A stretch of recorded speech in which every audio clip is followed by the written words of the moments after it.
Why did you decide to take Japanese? Well, I decided to take Japanese because I wanted to learn the writing, and I also wanted to learn more about the Japanese culture. In the long run, it was worth it because at first I kind of didn't get it. It seemed confusing.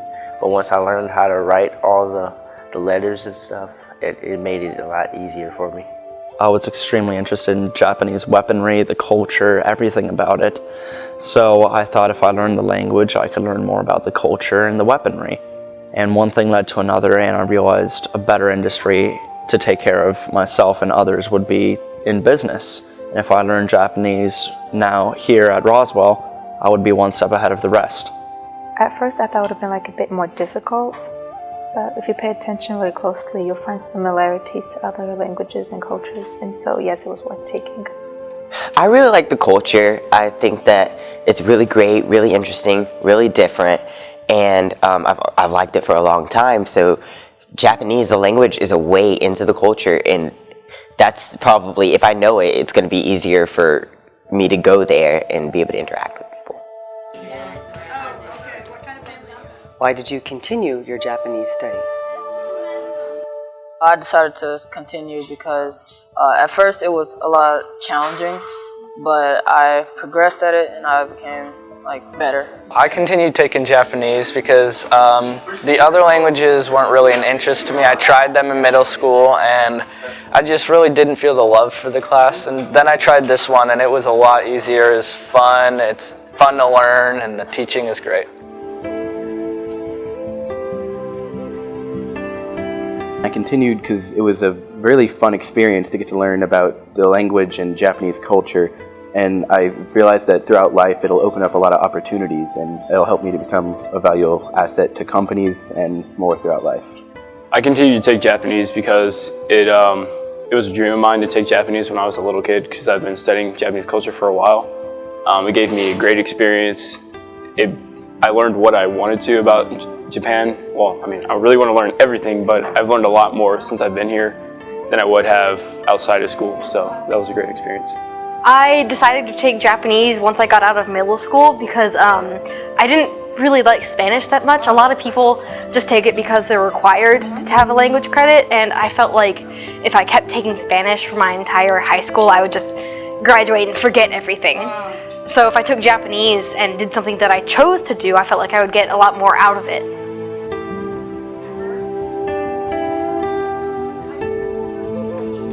Well, I enjoyed studying the first 2 years, and I wanted to continue my education of Japanese because I thought it might be worthwhile because it might help me get a job in the future.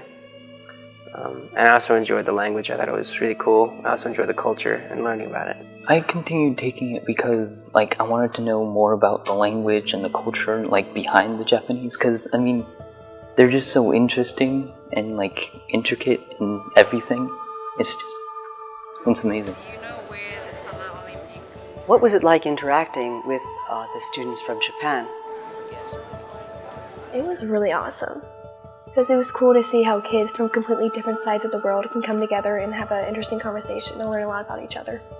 It was absolutely the best experience of my life. I learned so much about them, what they're into, what they like, how they treat others, and I found it very funny that they all wanted to be in America after they left, and I wanted to be in Japan.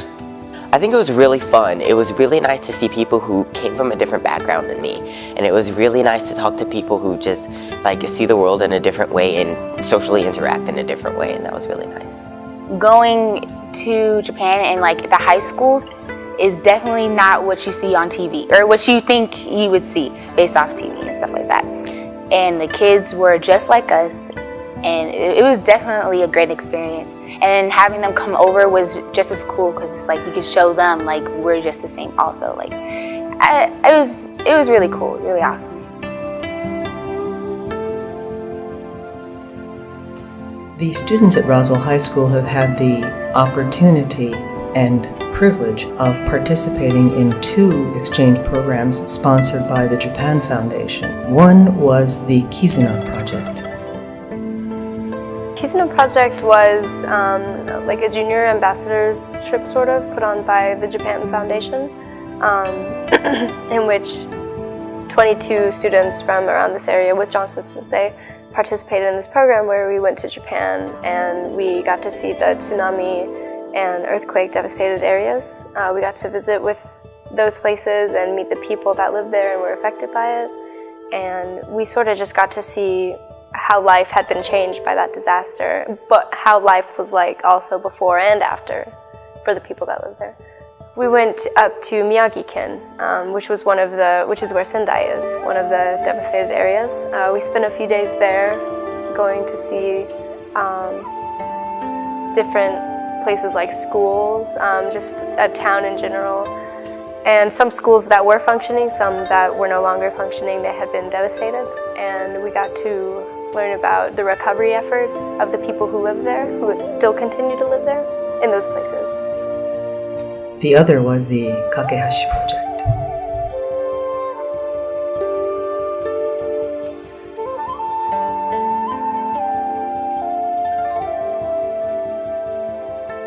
The Kakehashi Project is a program to help better the relations between America and Japan and other countries. And in my first-hand experiences with it, I got to go over to Japan for 10 days and do a homestay with Japanese family and visit Japanese schools and do a lot of cultural activities, which was really fun and a life-changing experience. It was beautiful when I got there. Everything was clean, everybody was nice, and the strangers were even nice to you. They would wave and say hi, and they would actually try to start a conversation. So I enjoyed Japan a lot. It was my biggest dream come true. I got to visit Tokyo and Fukuiken. Tokyo was great, but my favorite part was the homestay in Fukuiken because I got to interact with more people there, and I have a knack for agricultural places, so it was great to experience that. It was a lot of fun. I hosted a Japanese student, Eureka. She was a lot of fun to be with, and it was a bit easier than some of the other students because Eureka was fluent in English.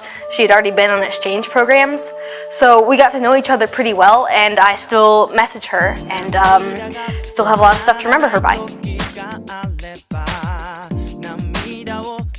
If you wanted to persuade someone to take Japanese, what would you tell them? I definitely recommend that others take Japanese. I think that it's a really interesting language with an interesting culture associated with it. I think it's a really easy language to take. It's not that hard as many people think it is. And I think that it's a different language to take since it's not a European language like we're used to speaking and that we're exposed to most of the time. A lot of people tend to think that Japanese is the hardest language, which is actually not. It's actually very easy to understand and comprehend.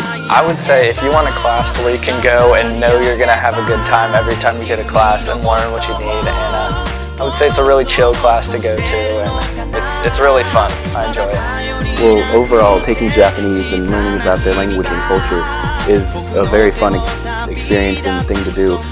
If I had to persuade someone to take Japanese, all I would say is that it's the greatest language. It's not as hard as people would think it is. Even though it has 3 different writing styles, they are very easy to learn, and if you have any fears about Japanese, don't be afraid of them. Just focus on them and you'll be fine. I would say that not to be scared of it, even though there is a lot to learn in the beginning, but once you get the hang of it, you'll enjoy it pretty much. It's easy and it's cool. It's cool. Like, I speak Japanese. Like, that's cool compared to like, I speak Spanish. But like, I speak Japanese. It's a cool language. It has the Japanese culture is cool. Like, everything about it is just very interesting. It's something that, you know, it's different. It's not the same. You know, it's not like Latin or Spanish. It's different. And it's, you know, everyone who doesn't want to do something different. So yeah. Japanese is a very, very unique language to be offered, and we're very lucky to have it at this school, and I would try to convince anyone I could to take it because the language has just been so kind to me over the 8 years that I've taken it. The language, the culture, the people you meet through the language, just something very unique that you can't just get every day. In case you're still wondering if this is the right language for you, I thought I'd give you a very brief, simple introduction to the Japanese writing system, which is truly one of the most beautiful in the world. Your first day in class, one of the first things that you receive is a chart. You receive 2 charts, one that shows all the hiragana characters and one that shows all the katakana characters. Japanese words are written in hiragana. So, for example, Here's a word that everybody knows in the United States. Samurai. But watch how we write it in Japanese. Sa. Mu. La. Students, generally speaking, do not find this nearly as challenging as they initially thought it would be.